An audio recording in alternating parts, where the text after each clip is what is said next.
नमस्कार साथियों, स्वागत है आप सभी का। अगले वर्ष होने वाली परीक्षाओं के साथ साथ 2022 की परीक्षाओं को भी ध्यान में रखते हुए ये वीडियो बनाया गया है और ये वीडियो आपके लिए बहुत ही नॉलेजेबल होने वाला है, क्योंकि आपको आपकी परीक्षा से जुड़ी हर खबर मैं हमेशा देता आया हूँ। आज भी आपको दूंगा, क्योंकि नरेंद्र मोदी सरकार की तरफ से बड़ी घोषणा की गई है।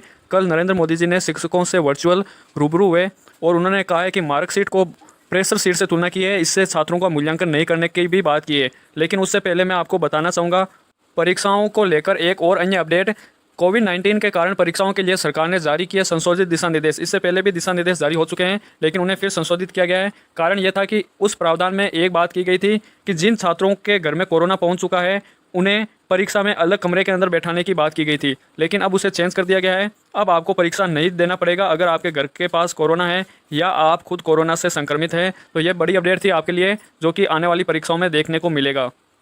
अब बात करते हैं परीक्षाओं को लेकर नई शिक्षा नीति लागू करने के लिए एक हफ्ते में आए 15 लाख से ज़्यादा सुझाव। साथियों, आपके द्वारा बार बार पूछा जा रहा था कि नई शिक्षा नीति भारत के अंदर कब लागू होगी, तो उसी को लेकर कल नरेंद्र मोदी सरकार ने खुद प्रधानमंत्री ने सामने आकर कहा है कि 3 दशकों से भारत के अंदर शिक्षा व्यवस्था में कोई सुधार नहीं हुआ है, जबकि हर व्यक्ति के जीवन में बदलाव आया है, यानी कि एक क्रांतिकारी बदलाव आया है। लेकिन शिक्षा व्यवस्था उसी की तरह चल रही थी।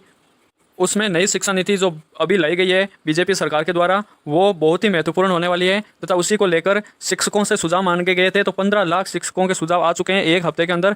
आगामी दिनों के अंदर भी यही तरीका चलता रहेगा।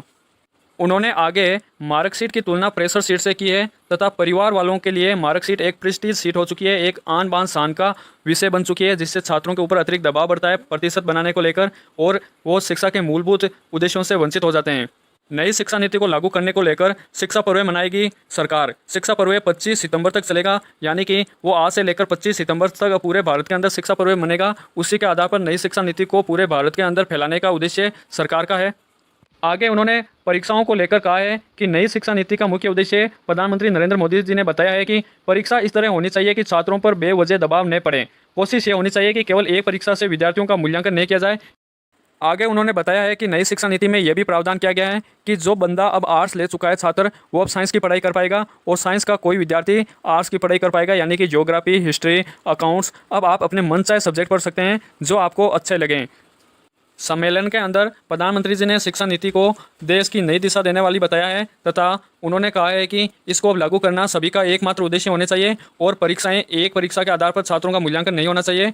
आगे उन्होंने कहा है कि जो सिलेबस है उसको लेकर भी उन्होंने बताया है 2022 में नया पाठ्यक्रम लागू होगा। साथियों, 2022 के अंदर लागू होगा, 2021 के अंदर नया पाठ्यक्रम लागू नहीं होगा। इसी तरीके से पढ़ाई चालू रहेगी। लेकिन अगले वर्ष की जो तैयारी कर रहे हैं छात्र, उनके लिए यही सूचना है कि 2022 में अगर आप परीक्षा देने वाले हैं तो आपको नए पाठ्यक्रम के अनुसार देना होगा और आपके लिए पूरी की पूरी व्यवस्था बदल जाएगी। परीक्षाओं को लेकर ना आपके 12th के मार्क्स का कोई महत्व रहेगा, यानी कि आपकी जो पढ़ाई है उसी पर फोकस रहेगा। आपको प्रतिशत का बोझ बिल्कुल भी नहीं रहेगा।